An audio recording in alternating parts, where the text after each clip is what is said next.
उनसे भी समझ लेते हैं कि वो आज क्या ट्रेडिंग स्ट्रैटेजी बना रहे हैं। और अब स्पेसिफिक कॉल्स भी ले लेते हैं, ट्रेडिंग कॉल्स भी ले लेते हैं हमारे सारे एक्सपर्ट्स की। नरेश, मॉर्निंग क्या रिवर्सल आज लग रहा है आपको? थोड़े से गैप डाउन के बाद क्या बाइंग ऑन डिप्स के मौके ढूंढने चाहिए आज के बाजार में, और आज की पिक्स क्या होंगी?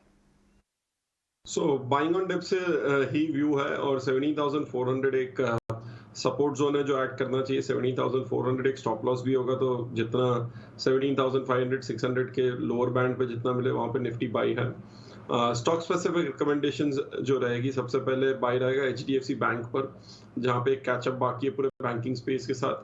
1500 के ऊपर सस्टेन करने की कोशिश कर रहा है स्टॉक, सो क्लोजर टू 1500 एक अच्छा बाइंग प्राइस है। स्टॉप लॉस होगा 1470, टारगेट होगा 1600।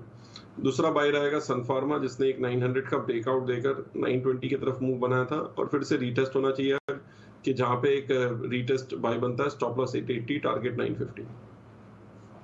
फॉर दैट सन फार्मा पर नरेश का भी भरोसा कायम और कुणाल की राय भी सन फार्मा पर पॉजिटिव। इसके अलावा FMCG प्ले पर भी फोकस है। ब्रिटानिया के स्टॉक और bank and financial HDFC bank पर खरीदारी के मौके नरेश शाह को नजर आ रहे हैं। आइए हमारे टेक्निकल एक्सपर्ट से उनकी ट्रेडिंग पिक्स जान लेते हैं। कुश, टू स्टार्ट विथ यू, बताएं ट्रेडिंग पिक्स आज के लिए, कॉल ऑफ द डे क्या होंगी आपकी? जी हाँ, मेरी 3 पिक्स हैं, तीनों ही ऑन दी बाय साइड हैं। शुरुआत करूंगा call of the day, which is Cummins. अब देखिए, डेरिवेटिव स्पेस में हम पहले ही बता चुके हैं, there has been a bit of an issue, जहां पे काफी सारे स्टॉक्स रेजिस्टेंस के पास ट्रेड कर रहे हैं, बट जो आज गैप डाउन मिलने वाला है, that will provide a good opportunity in a lot of the stocks.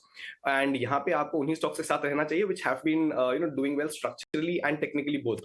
तो Cummins obviously falls in that category.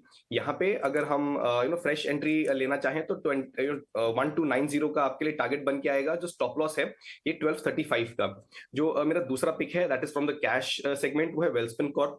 इस स्टॉक में भी अच्छा खासा रनअप देखा है, स्टॉक न्यूज में भी रहा है, इंडिकेटर सेटअप इसका पॉजिटिव है, and we have seen fairly decent volume action in this stock.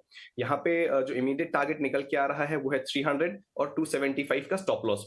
जो तीसरा पिक है, that is actually much discussed stock over the last week और so, which is ABFRL।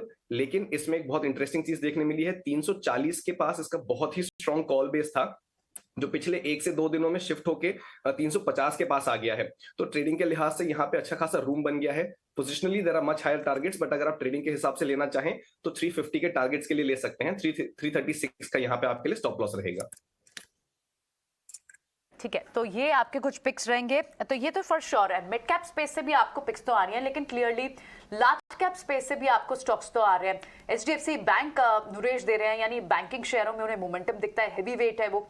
Reliance पर हमने कल कॉल एक ट्रैक करी, सन फार्मा जैसे बड़े heavy weights on in pharma space वहां से देखने को मिल रहे हैं। तो यानी इंडेक्स तो लग रहा है एक बड़ी तेजी की तैयारी यहाँ कर रहा है अजय। 18,019 अक्टूबर कह नहीं सकते आप।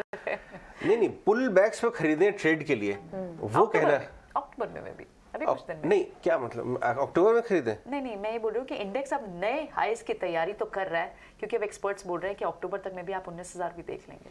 हाँ, अक्टूबर में शायद तैयारी कर रहे हैं, बट आज क्या कर रहे हैं वो ज्यादा फोकस है। आज तो आपको रिवर्सल के साइन दिख रहे हैं, और आपको पिक्स भी देखिए लार्ज कैप से भी मिल रही है। चलिए एक बार